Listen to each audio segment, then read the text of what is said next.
Car చాలా పెద్దగా ఉంది. కానీ కారుని బయటకు తీసుకొచ్చే ద్వారం చాలా చిన్నగా ఉంది. అప్పుడు కారుని ఎలా బయటకు తీసుకురావాలో మీకు తెలుసా?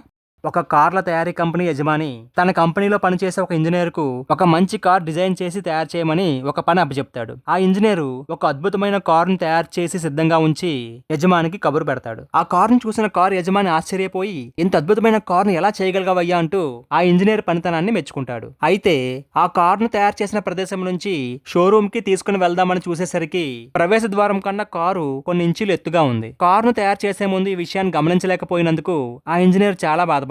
ఆ కారును ఎలా బయటకు తీసుకురావాలా అని ఆ యజమాని ఆలోచిస్తూ ఉండగా అక్కడే ఉన్నత ఉద్యోగం చేస్తున్న ఒక అతను కారును అలాగే బయటకు తీసుకొచ్చేద్దాం, కారు పైన కొన్ని గీతలు నొక్కులు పడితే తర్వాత దాన్ని రిపేర్ చేసి బాగు చేయవచ్చని సలహా ఇస్తాడు. ఇంకో అతను ప్రవేశ ద్వారాన్ని పగలగొట్టి కారును బయటకు తీసుకొద్దాం, తర్వాత ద్వారాన్ని రిపేర్ చేద్దాం అని సలహా ఇచ్చాడు. అయితే ఈ రెండు సలహాలు యజమానికి నచ్చలేదు. ఎందుకంటే కారు కల గీతలు నొక్కులు పడడం గాని ద్వారాన్ని పగలగొట్టడం గాని మంచి శకునంగా అతను భావించలేకపోయాడు. అయితే జరుగుతున్న విషయాన్నంతా అక్కడే ఉండి చూస్తున్న ఒక వాచ్మ్యాన్ భయంగా సందేహిస్తూనే తన మనసులోని ఐడియాను చెప్పాలని, "సార్, నాతో ఒక చిన్న సలహా సార్" అన్నాడు. అక్కడ ఉన్న నిపుణులే ఇవ్వలేని సలహాను ఒక వాచ్మ్యాన్ ఇస్తాడా అంటూ ఆశ్చర్యపోతూ అందరూ చూస్తూ ఉండగానే ఆ వాచ్మ్యాన్ ఇలా అన్నాడు, "కారుని బయటకు తీసుకొని రావడం చాలా ఈజీ సార్. కారు ద్వారం కన్నా కొన్ని ఇంచులే కదా సార్ ఎత్తుగా ఉంది. కారుని బయటకు తీసుకొచ్చేటప్పుడు కారు టైర్ లో ఉన్న గాలిని కొంత తగ్గించి బయటకు తీసుకొచ్చిన తర్వాత గాలి కొడితే సరిపోతుంది" అని సలహా ఇచ్చాడు. ఆ వాచ్మ్యాన్ ఇచ్చిన సలహాను విని అక్కడ ఉన్న ప్రతి ఒక్కరూ ఆయన అభినందిస్తూ చప్పట్లు కొట్టారు. కాబట్టి కేవలం నిపుణుల అభిప్రాయాన్ని తీసుకొని మాత్రమే సమస్యలను విశ్లేషించవద్దు. ఒక్కోసారి చదువులేని మన తాతయ్య గాని, అమ్మమ్మ గాని, నానమ్మ వంటి సామాన్యులుగా భావించే వ్యక్తులు కూడా ఎంతో కష్టమని భావించే సమస్యను అతి సులభంగా పరిష్కరించగలరు. ఇక్కడ వాచ్మ్యాన్ చెప్పిన సలహాను మనందరం కూడా పాటించాలి. కొంత గాలి అనే ఇగోను మనం తీసివేసి ఎత్తు అనే ప్రవర్తనను సరిచేసుకుంటే ఈ సువిశాల ప్రపంచంలో మనం ఎంతో ఆనందంగా బ్రతకగలం. కారుని బయటకు తీసుకురావడానికి టైర్లో గాలి తీయకుండా వేరే ఆలోచన ఏమైనా ఉందని మీరు భావిస్తే కామెంట్లో తెలియజేయండి.